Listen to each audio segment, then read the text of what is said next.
Bienvenue au webinaire Ouais. Talentia Marques. Allô? Je croyais que quelqu'un avait pris la parole, pardon. Donc bienvenue à tous à ce webinaire que nous co-animons Talentia et Marques sur le thème maîtrise de la data et automatisation des processus, 2 enjeux des directions financières en 2022. Je vous propose déjà de nous présenter.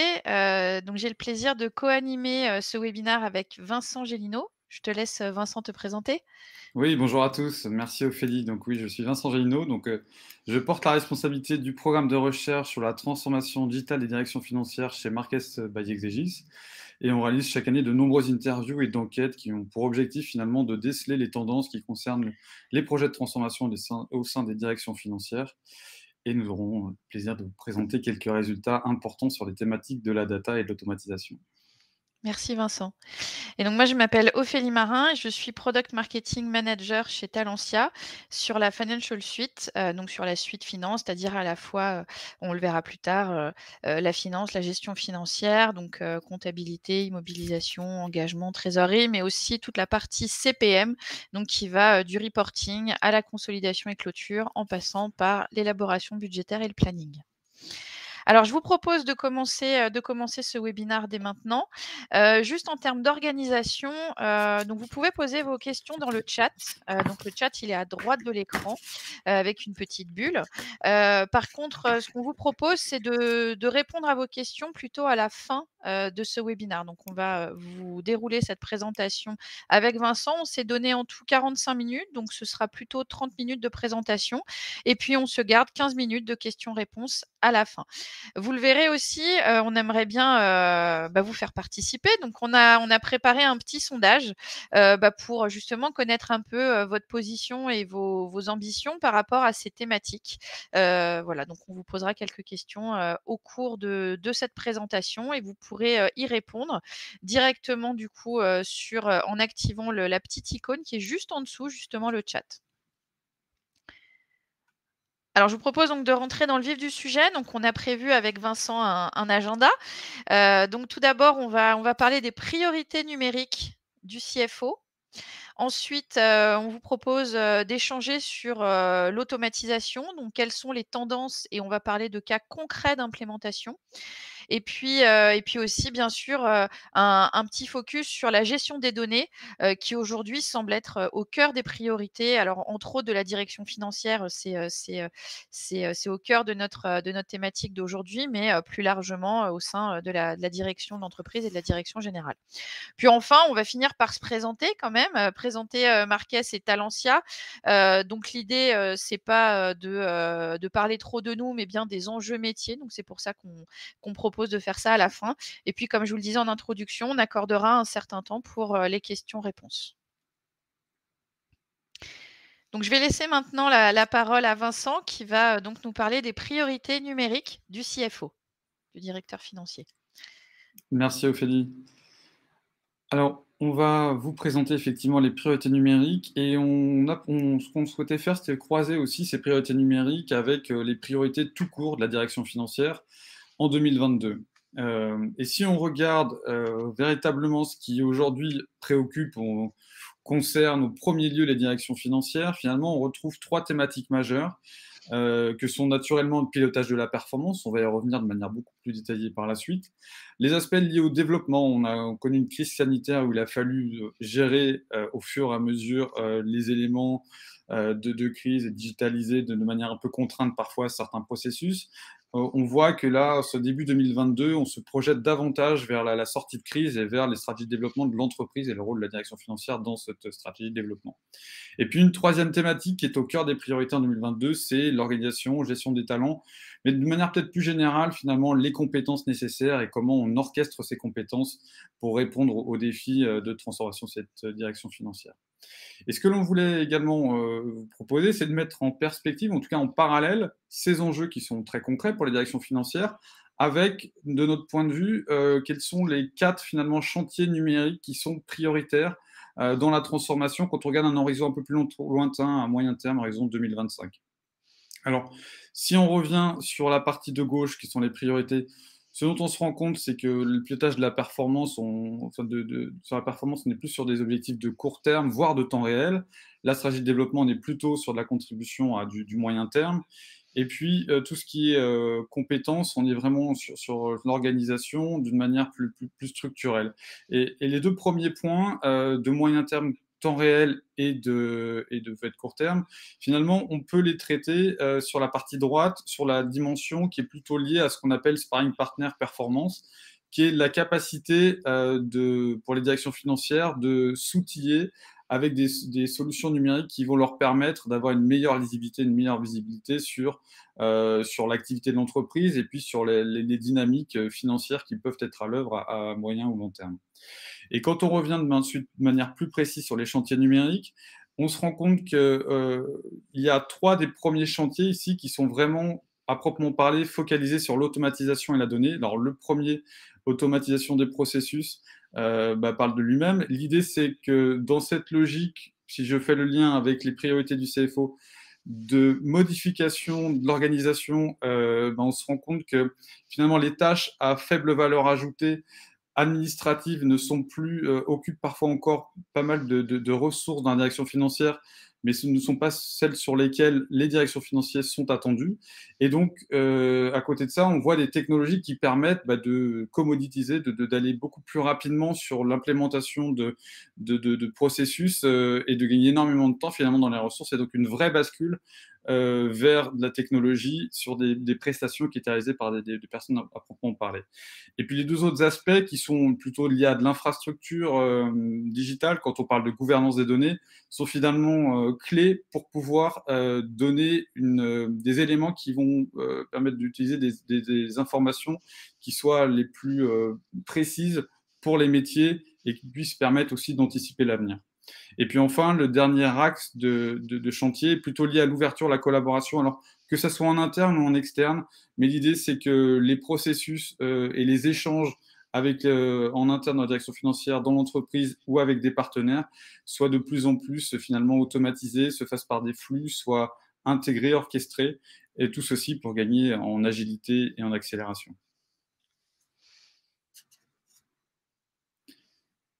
Et puis, pour illustrer ça de manière vraiment très concrète, quand on pose des questions aux directions financières sur finalement les enjeux de la fonction financière auxquels répond le digital, les 6 premiers enjeux sont concernent tous très clairement soit l'automatisation, soit la data, puisque vous les voyez ici. Le premier d'entre eux est naturellement d'automatiser les tâches à faible valeur ajoutée, simplifier les processus, toujours dans le registre de l'automatisation. On a également le fait de pouvoir gagner en efficacité, d'améliorer la productivité. Donc, dans le domaine de l'automatisation, on a 4 points sur les 6 premiers enjeux de la fonction financière auxquels répond le digital. Et puis, 2 autres qui sont piloter la performance et améliorer la qualité et la fiabilité des données, qui sont très liés, qui, eux, font référence à la data. Donc, ce propos était pour introduire l'objet de manière plus précise de notre webinaire sur l'automatisation et la data, dont on voit qu'elles sont d'une manière générale au cœur de la transformation de la direction financière en 2022. Et je vais repartager. Voilà, je repasse la main à Ophélie pour rentrer de manière plus précise sur la thématique de l'automatisation.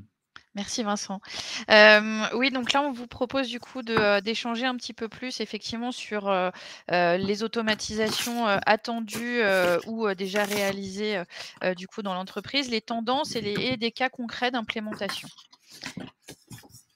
Alors, quand on parle automatisation, un directeur financier, souvent, il a un peu peur, ou à des populations financières, ils peuvent avoir un peu peur, pour leur job, entre guillemets. Enfin, en tout cas, c'est un point, qu'on ressent, souvent, quand on parle d'automatisation à certains acteurs de la finance. Donc en fait, il y a 2 réactions. La première, on se dit qu'on va être plus efficace et puis, qu'on va pouvoir améliorer les processus et puis il y a toujours cette crainte quelque part, d'être remplacé finalement par un robot. Donc c'est une thématique bien au-delà de la finance et donc on a voulu à travers cette diapositive partager un petit peu des projections, qui sont faites donc par des spécialistes. Donc d'ici 2040, a priori l'automatisation devrait faire perdre environ 12 millions d'emplois en Europe. Alors dans l'Europe des 5, donc c'est France, Allemagne, Italie, Espagne et Royaume-Uni. Donc quand on s'arrête là, on peut se dire que c'est un petit peu, alarmiste et puis ça peut faire peur. Mais en réalité, si on le met en perspective par rapport bien aux évolutions, et aux nouveaux jobs qui devraient être créés, on se rend compte qu'en fait sur cette même zone géographique, les technologies automatisées vont créer 9 millions d'emplois. Mais qu'en plus de ça, d'ici 2050, il y aura 30 millions d'actifs en moins par rapport à 2020 du fait du vieillissement de la population. Donc on se rend compte, voilà, finalement que l'automatisation va nous apporter finalement pas mal de réponses. Non seulement va créer des emplois, mais en plus va apporter pas mal de réponses à une problématique démographique qu'on devrait avoir d'ici quelques années. Alors quand on parle automatisation, on entend aussi, beaucoup parler, il y a 2 sujets qui sont liés, donc c'est l'automatisation, mais aussi l'intelligence artificielle. Du coup et bien pour automatiser évidemment de manière, plus intelligente, et pouvoir travailler par exemple sur du prédictif. Donc l'intelligence artificielle, elle va également créer de nouveaux emplois. Donc si on regarde ici, l'étude à droite, le schéma, on peut voir que finalement, l'intelligence artificielle, elle va permettre de créer, a priori 97 millions d'emplois, là où effectivement, on va avoir finalement des pertes d'emplois également à hauteur de 85 millions. Donc on retrouve toujours finalement cet équilibre et un besoin plus fort d'emplois que de pertes d'emplois générées par l'automatisation ou ici par l'intelligence artificielle. Dans le même temps, on va bien évidemment avoir également des besoins de formation. C'est-à-dire qu'à la fois pour, les collaborateurs qui vont avoir besoin d'être formés, à ces nouvelles manières de travailler, à ces nouvelles solutions sur l'intelligence artificielle et ça va évidemment créer également de l'emploi au niveau des formations. On va avoir de plus en plus de formations et de formateurs sur le sujet. Alors on vous a préparé, ce que je vous disais en introduction, un sondage, donc un sondage basiquement c'est un questionnaire. Voilà, donc on a 3 questions auxquelles on aimerait bien que vous répondiez, s'il vous plaît. Donc je pense que, voilà, les sondages sont en train d'être lancés. Donc rapidement, donc les questions, pour mieux vous connaître et puis du coup vérifier que finalement, les chiffres qu'on vous présente sont bien également en adéquation, avec la situation que vous vivez, dans vos entreprises. Donc les questions qu'on a, c'est: avez-vous déjà prévu tout d'abord, de lancer des projets d'automatisation sur les processus financiers en 2022. Autre question, avez-vous prévu d'y inclure de l'intelligence artificielle si vous avez des projets d'automatisation? Et puis enfin, quel processus avez-vous prévu d'automatiser? Donc le P2P, l'order to cash ou la clôture ou autre chose. Voilà, donc si vous pouvez répondre à ces questions, donc je vous disais, c'est juste en dessous, l'icône du chat, ce serait vraiment super. Ça nous permettrait du coup, d'analyser avec vous après, en fin de webinar ces réponses et du coup, de les confronter par rapport aux données un petit peu plus macro qu'on peut avoir. Si on descend maintenant de manière un peu plus concrète, puisqu'on est parti de l'automatisation de manière générale, on est passé par l'intelligence artificielle, mais notre sujet, c'est aussi l'automatisation au sein des métiers de la direction financière. Alors, il y a un site assez marrant qu'on aime bien consulter avec Vincent de temps en temps. Alors, on n'a pas d'action, hein, mais c'est Will Robots Take My Job. Et donc, ça permet finalement bien tout simplement d'écrire son poste ou un poste qui nous intéresse et puis de voir à combien, quel est le risque finalement d'automatisation à quelques années. Donc du coup, ce qu'on a fait avec Vincent, c'est qu'on a posé la question pour, des métiers, des fonctions au sein de la finance. Donc si on regarde par exemple ici, la partie, compta client, et également, facturation, on voit que ce métier qui, souvent, quand même, est constitué de pas mal de tâches manuelles, aujourd'hui, il est automatisable à 89.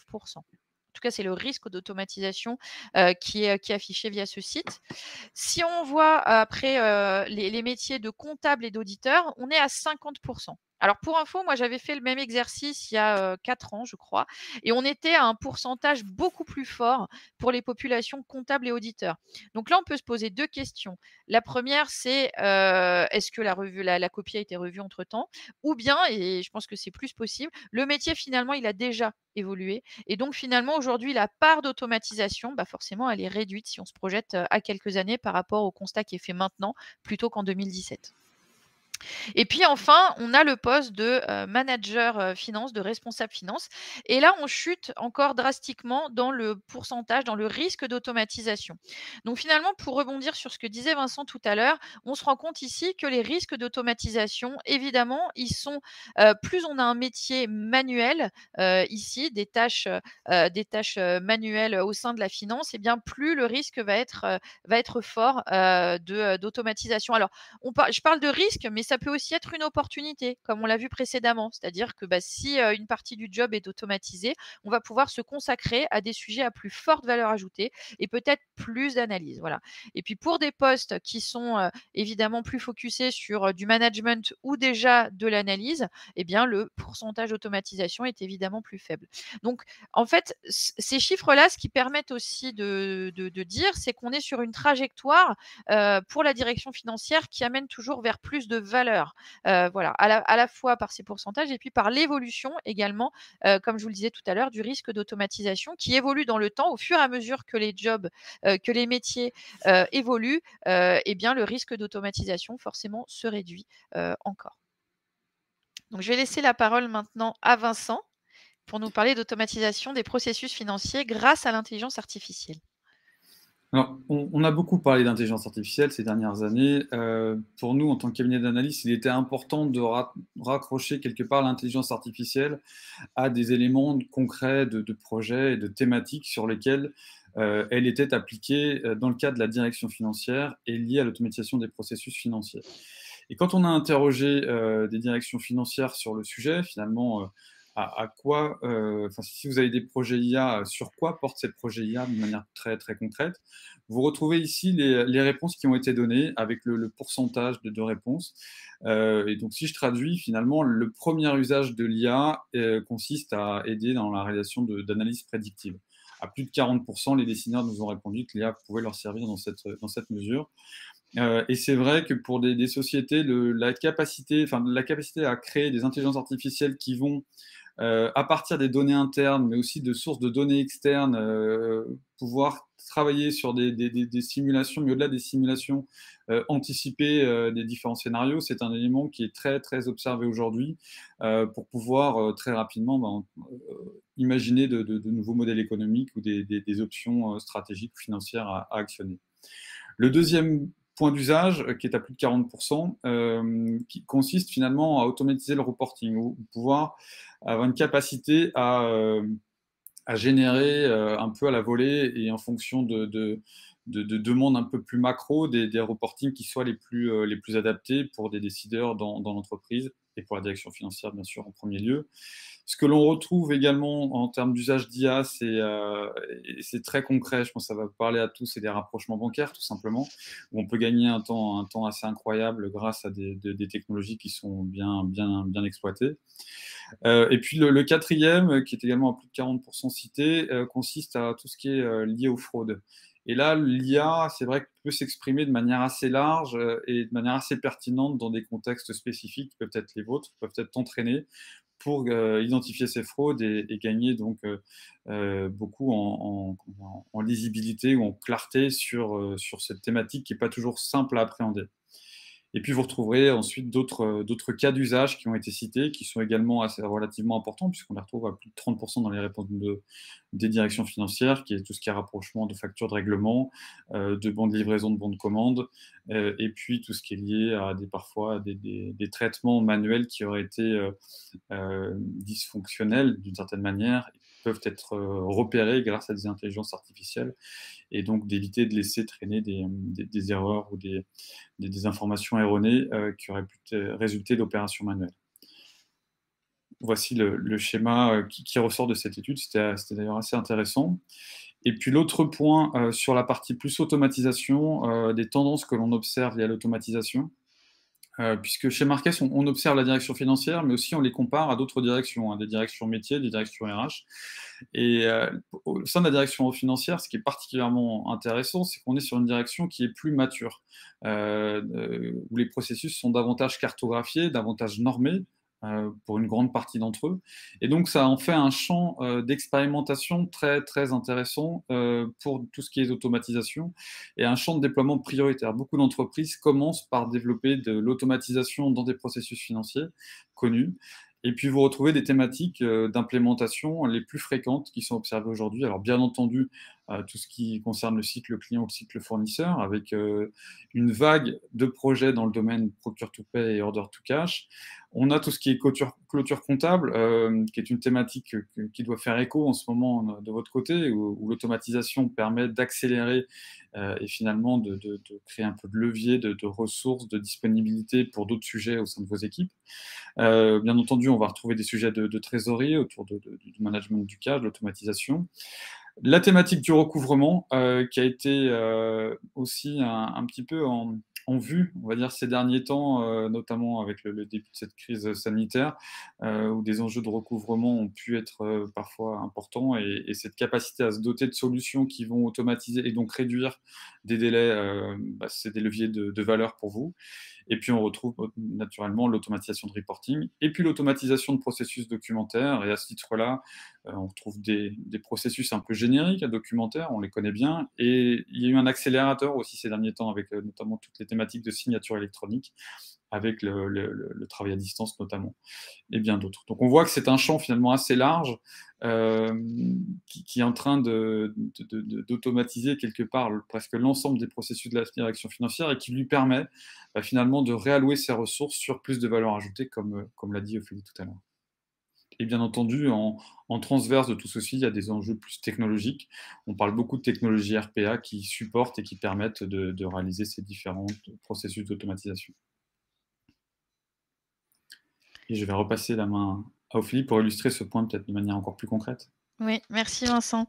Donc oui, ce qu'on voulait faire également, donc là déjà Vincent a illustré de manière, concrète, les cas d'usage sur lesquels, effectivement, on pouvait, automatiser et faire, et mettre en place de l'intelligence artificielle. Ce qu'on voulait vous partager également, via cette diapositive, c'est, concrètement avec Talentia, puisque, Talentia est éditeur de solutions finance et RH, quels sont les cas d'usage prioritaires, qu'on a identifiés avant, avec Vincent, justement, qui ont été digitalisés par nos clients. Quel retour on peut vous partager, concrètement? Donc ici, donc de toute façon, vous pourrez, accéder aux diapositives, si vous le souhaitez après. Donc là, on vous a simplement extrait 3 cas clients, qui nous ont partagé du coup, leur satisfaction d'avoir mis en place, la solution Talentia. Alors quand je dis la solution Talentia, ils l'ont mis en place sur toute ou partie de la suite financière. Donc par exemple, on peut voir, que Mutualité de la Réunion qui, a digitalisé le cas d'usage du Smart Close, donc de la clôture. Donc Loïc Gardel, le directeur financier du groupe, nous a partagé, sa satisfaction sur le fait d'avoir gagné énormément de temps et d'avoir sécurisé son processus. Ses processus d'ailleurs, puisqu'ils ont, énormément de plans comptables et de types de sociétés différents, grâce à la solution Smart Close de Talentia. On a également, au sein de Buy My Car qui, utilise donc la solution sur la partie consolidation et reporting. Ici, le directeur financier, nous partageait, sa satisfaction sur le fait d'avoir une solution qui maintenant lui permet de communiquer, plus facilement, que ce soit auprès de ses dirigeants ou en extérieur. C'est-à-dire que bon, les enjeux financiers, on va pas de la direction financière, il y en a un certain nombre de différents. Il y a la fiabilité des données, il y a énormément de choses, mais il y a aussi cet aspect communication, que ce soit, en interne au sein, de la DAF, au sein de l'entreprise et puis également en externe auprès, des marchés, auprès des actionnaires, auprès des commissaires aux comptes. Et donc c'est vrai que cette solution, elle permet de faciliter la communication à tous les niveaux. Et puis, on a également Price, donc PwC, qui utilise en fait l'ensemble de la suite pour gérer la comptabilité de sociétés de manière, enfin, qui externalise finalement la gestion, leur gestion financière donc auprès de Price. Et donc là, ce qui est mis en évidence, bah, c'est l'expertise de Talentia, la capacité à fournir des analyses personnalisées et cette forte capacité d'automatisation des processus. Voilà, donc je vais pas m'étendre plus que ça sur le sujet puisque le temps court. Mais si vous souhaitez en savoir plus, bah, on sera ravis, de vous partager, ces différents témoignages clients et puis d'autres bien évidemment sur les sujets qui vous intéressent, les cas d'usage en particulier sur lesquels vous souhaitez des informations ou en savoir plus. Alors maintenant, je vous propose d'aborder, un peu plus concrètement également le sujet de la gestion des données qui est, au cœur des priorités, ce qu'on disait en préambule, hein, à la fois de la direction financière, mais de l'entreprise, également de manière générale. Alors si on regarde justement, la population des directions financières et les difficultés qu'ils rencontrent, aujourd'hui. Alors on a fait faire une étude, à Aberdeen, il y a quelques années, avec Talentia, donc en 2020, donc c'est quand même très récent, justement pour savoir, beh, c'est quoi aujourd'hui les difficultés d'une direction financière? Et le 1er sujet pardon, qui revient, c'est la fiabilité de l'information. Donc ça, c'est quand même, «inquiétant» entre guillemets puisque, bah, souvent la direction générale, l'entreprise, va se baser sur les données de la direction financière pour prendre des décisions stratégiques pour l'entreprise. Donc là, le chiffre qui est ressorti, c'est qu'il y a plus de la moitié, donc 52 des DAF, qui pensent que les décisions, pardon, qu'ils prennent ne reposent pas sur une donnée fiable. Donc c'est plus qu'inquiétant, quand même, je pense. Et puis quand on leur demande qu'est-ce qui permettrait, à votre avis, à votre organisation de prendre de meilleures décisions? Bah, pour un peu plus de 40 une réponse forte à cette problématique, ce serait d'avoir une solution de performance management, d'analyse, d'élaboration budgétaire, de consolidation, de reporting directement intégrée aux opérations. Voilà, et donc ça, c'est un point, que chez Talentia, on a bien compris puisque avec cette suite finance, et bien, finalement, on propose une suite complète au sein de laquelle on va pouvoir gérer à la fois les opérations et le pilotage. Vincent, je te redonne la parole, Oui, pour poursuivre. alors Merci. je recoupe effectivement les données que tu viens de mentionner avec des données que l'on a également collectées de Ouais. notre côté. Concernant l'année 2022, donc c'est aujourd'hui, mais on voit que 40% des directions financières interrogées envisagent des investissements dans des solutions de data analytics. Et quand on dit des solutions, on parle de solutions logicielles.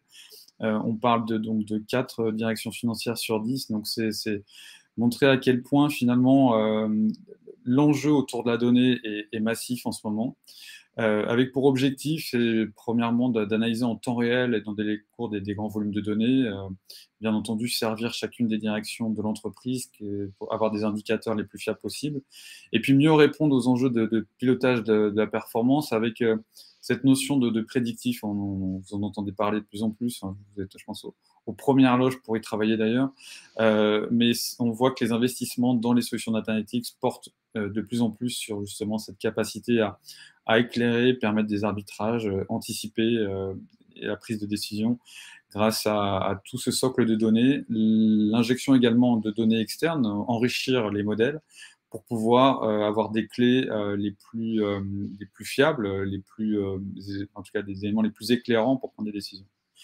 Et puis un point qu'on a voulu également partager avec vous à travers ce webinaire, c'est qu'on parle beaucoup de la data, de projets data. On sait qu'il y a beaucoup d'investissements sur le sujet, mais finalement, quels sont les ROI, quels sont les avantages des projets data quand on demande aux directions financières ce qu'elles en retirent de manière très concrète. Et quand on pose cette question, ce dont on se rend compte, c'est que la première réponse qui arrive, et à plus de 50%, donc assez majoritairement, c'est que il y a un temps qui est gagné grâce à ces solutions par rapport à tout ce qui était en termes de compilation de données, de recoupement de données, d'agrégation. Donc on est sur une logique aussi beaucoup plus, entre guillemets, holistique de la donnée grâce à des solutions logicielles qui permettent d'avoir un accès à ces données, de les structurer et anticiper. C'est vraiment le premier avantage qui est cité. Et puis le deuxième point rejoint ce que j'ai évoqué à l'instant, qui est la capacité de faire des projections à maille fine, et puis de bousculer ces projections avec des nouvelles données ou des nouvelles informations de manière très régulière, ne pas avoir à attendre et d'avoir cette capacité de vision à moyen terme, parfois, on parle d'un mois, 2, 3 mois, et parfois de 2, 3 ans. Mais cette capacité de projection est en tout cas l'avantage qui ressort en second quand on pose la question. Et puis le second point que je souhaitais également partager avec vous ce matin, à partir de toutes les analyses réalisées par Marques ces derniers mois, dire que la data est au cœur de la direction financière digitalisée, j'ai envie de dire, ça c'est presque enfoncer des portes ouvertes, je pense que tout le monde en est conscient. Mais avoir vraiment cette conscience que, au-delà de la direction financière, enfin, que la direction financière héberge cette donnée, mais que cette donnée a un impact finalement sur toutes les directions de l'entreprise, ça c'est un élément aussi vraiment déterminant et qui donne une capacité, une puissance de certaine manière à la direction financière dans ses échanges et aussi une obligation hein, vis-à-vis de l'ensemble des parties prenantes de l'entreprise pour pouvoir partager et faire que ces données soient le mieux exploitées par tous. Alors, si on revient maintenant en 2022 sur les sujets qui nous sont remontés quand on mène nos enquêtes, on voit que les thématiques, encore une fois, concernent les analyses prédictives, tout ce qui est analyse en temps réel. Le gain de temps grâce à cette gestion des données n'est pas qu'un avantage, mais est vraiment une conséquence réelle des projets. Et puis une attente aussi de la direction générale de pouvoir piloter l'entreprise de manière en règne beaucoup plus court. Une tendance 2022 qui est dans l'air du temps, qu'on avait observé, mais qui apparaît de manière beaucoup plus intense en ce moment, c'est tout ce qui est indicateur RSE, pilotage RSE, qui est une dynamique beaucoup plus transverse. On retrouve des sujets de data visualisation dans une logique un peu plus dynamique et le fait de pouvoir quelque part jouer, interagir avec la data vis pour pouvoir de manière assez rapide, qu'une direction métier dans l'entreprise ou financière puisse très rapidement jouer sur des évolutions ou des changements dans les hypothèses des données. La notion de gouvernance de données qui est structurante. Alors, je vais peut-être m'arrêter juste une minute sur ce point-là. C'est un sujet qui est parfois assez peu traité, mais qui nécessite en ce moment un investissement massif pour faire en sorte que vous puissiez capitaliser finalement de manière complète sur les données dont vous disposez. Et c'est qu'à travers une gouvernance, une architecture des données optimisée, vous allez pouvoir bénéficier de tous les bénéfices justement de cette gestion de données et surtout vous allez limiter les données erronées, vous allez améliorer votre fiabilité de données en partie. Puis un dernier point qui est plus qui apparaît là, de manière un peu plus récente, qui est de se dire il faut exploiter aussi toutes ces données qui ne sont pas forcément connues, pas forcément visibles, mais qui sont dans l'entreprise et auxquelles vous pouvez accéder pour enrichir encore plus vos indicateurs et créer des suppléments de valeur ou d'aide à l'arbitrage dans l'ensemble des solutions que vous proposez, à la fois pour votre direction, mais pour les autres directions de l'entreprise. Et je vais passer la main maintenant à Ophélie pour qu'elle rentre dans des use cases de manière plus précise. Merci Vincent. Oui, donc là, l'idée, c'était de rebondir effectivement sur ces points que présentait Vincent justement pour, vous partager finalement les cas d'usage, des clients finance Talentia. Donc chez Talentia, donc on propose une suite finance, complète, mais on a pas mal de clients qui, utilisent la finance, avec la RH puisqu'on gère également la RH que je vous disais en introduction, qui n'utilisent que le CPM, qui ne font que la clôture ou bien qui ne font que le reporting RSE, le reporting extra-financier avec Talentia. Donc si je m'arrête 2 minutes sur cette diapositive, donc voilà, un cas d'usage assez fort de Talentia, c'est cette capacité à gérer l'ensemble des besoins des métiers d'une direction financière. Donc que ce soit la gestion financière, gestion comptable et financière, la gestion également, l'élaboration budgétaire, le reporting, également la consolidation et la clôture. Alors, je suis passée rapidement dans le chat. Alors, la nouveauté, c'est quoi par rapport à la manière dont on adresse, dont on répond à ces problématiques? C'est à la fois l'automatisation, c'est-à-dire que par exemple sur la consolidation, On a des pré-packages de consolidation qui sont prêts à l'emploi, qui permettent, à la fois de gagner énormément de temps, mais également de sécuriser le processus et puis de s'assurer, quand vous faites appel à un éditeur comme Talentia, vous vous assurez finalement pas une mise en co une conformité par rapport à la réglementation, qui est en vigueur, mais également d'anticiper justement les évolutions réglementaires. Sur le smart close, donc on est à peu près sur les mêmes bénéfices, donc on est sur de l'automatisation très forte et puis on est également donc sur l'ensemble de la suite. Alors sur le réglementaire, on est sur l'ensemble de la suite. Évidemment, je me suis arrêtée sur la consolidation parce que là, c'est assez parlant. Il y a eu des nouveautés, il y a pas longtemps, mais évidemment, nous, notre suite, en fait, elle est certifiée. Donc ça, c'est un point qui est très important, qui permet à la fois de, confirmer cette, conformité réglementaire sur l'ensemble de la suite, mais également, de confirmer la sécurité, de cette suite finance. C'est un point très important.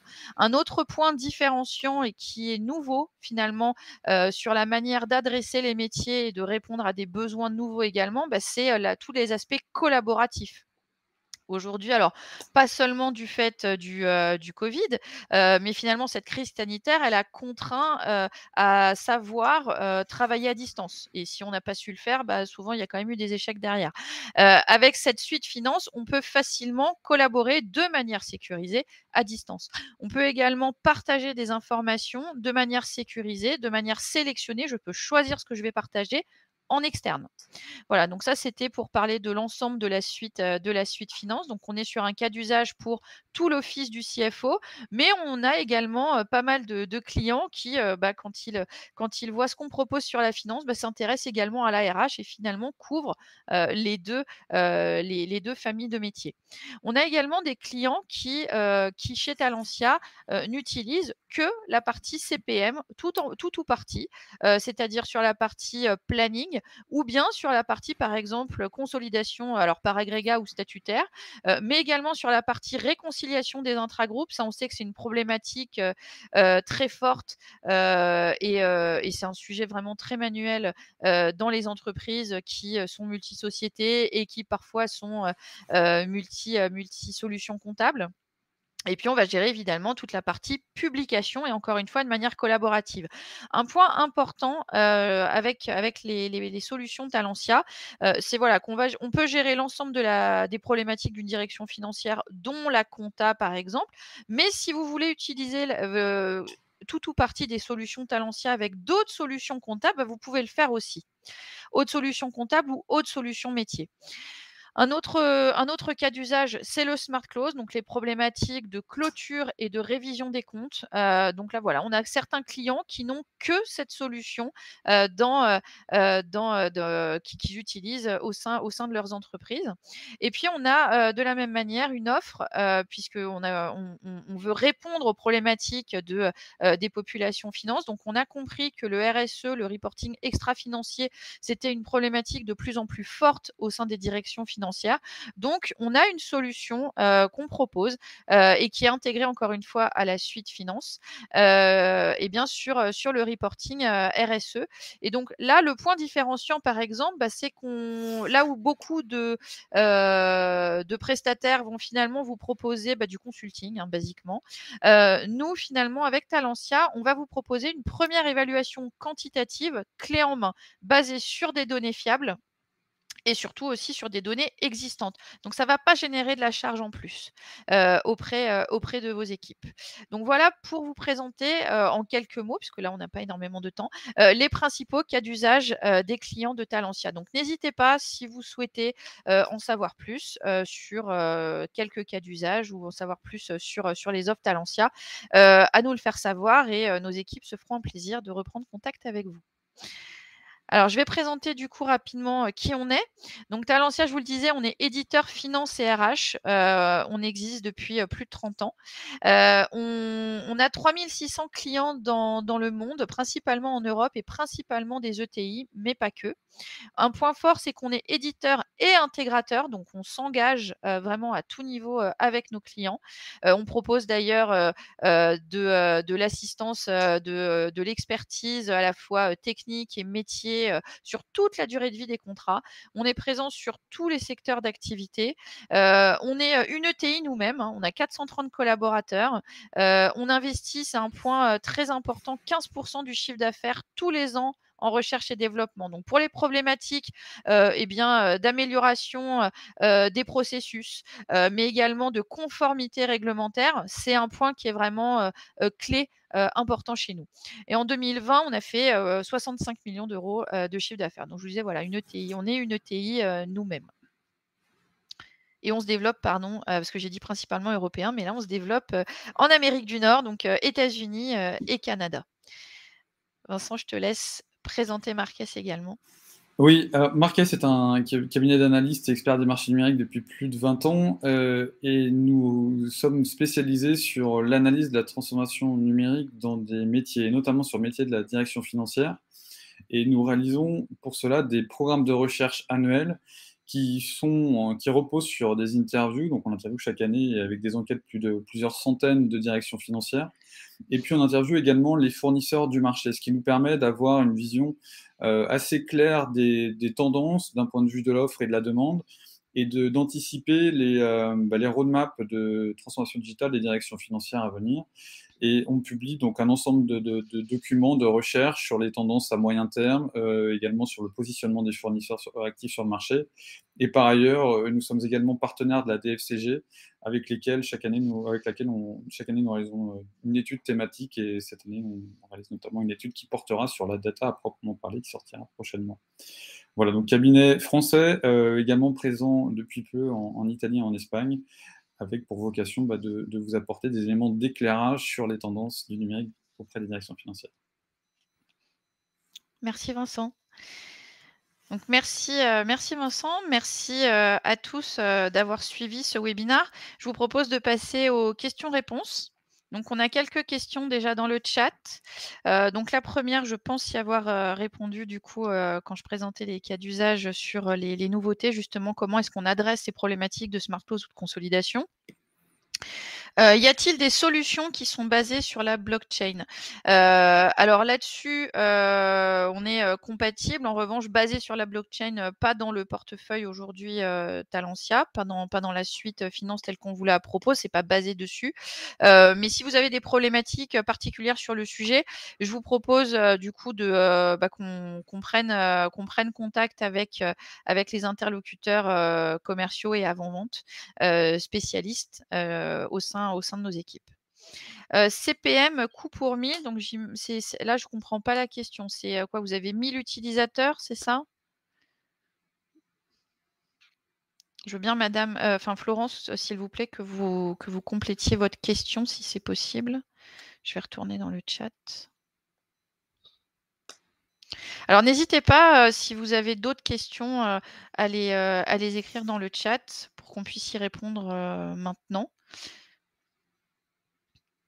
Alors je vois personne qui est en train d'écrire. Attendez, hop. Alors du coup, j'en profite le temps que d'autres questions arrivent ou des compléments, puisque là, la dernière question, je suis désolée, c'était pas très clair pour moi. De toute façon, si vous voulez connaître le prix d'une solution, de la solution CPM, il faut qu'on étudie un petit peu plus votre besoin, quel est votre contexte, pour du coup pouvoir vous proposer derrière le devis entre guillemets pour à la fois l'usage et puis la mise en œuvre. Alors du coup, j'en profite, oui, n'hésitez pas à vous abonner à la chaîne Talentia. On fait régulièrement des webinars donc que ce soit, encore une fois, à la fois sur la finance ou sur la RH, parfois dédiés sur certains métiers ou sur l'ensemble des métiers d'une direction financière. Oui, désolée, Florence demande que veut dire CPM. Peut-être définir CPM? Ah d'accord, pardon. Ah oui, j'avais pas du tout compris ça. OK, merci. CPM, pardon, Corporate Performance Management. Donc c'est souvent des solutions de reporting, de planning, et de consolidation. Là, un point différenciant de Talentia, c'est que, vous avez, tout sur la même base. Donc ça veut dire que, vous allez pouvoir vraiment, accélérer et sécuriser, vos processus. Voilà, j'espère que c'est un peu plus clair pour vous. Une réponse.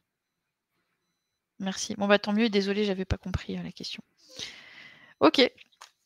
Eh bien, merci à tous. Je vois pas d'autres questions dans le chat. Donc, Rabia vous a indiqué, merci Rabia, le lien pour s'abonner à la chaîne Talentia de Webikeo. Donc, si vous avez des questions qui vous viennent après, n'hésitez pas à prendre contact avec nous. Je vais afficher du coup la dernière page sur laquelle vous avez voilà, le contact, le site de Talentia. Donc, prenez contact avec nous, appelez-nous et puis on répondra à vos questions ou on prendra rendez-vous pour vous présenter plus en détail nos solutions. Merci à tous, bonne journée et par avance, bon week-end. Merci Ophélie. Merci à tous. Merci Vincent.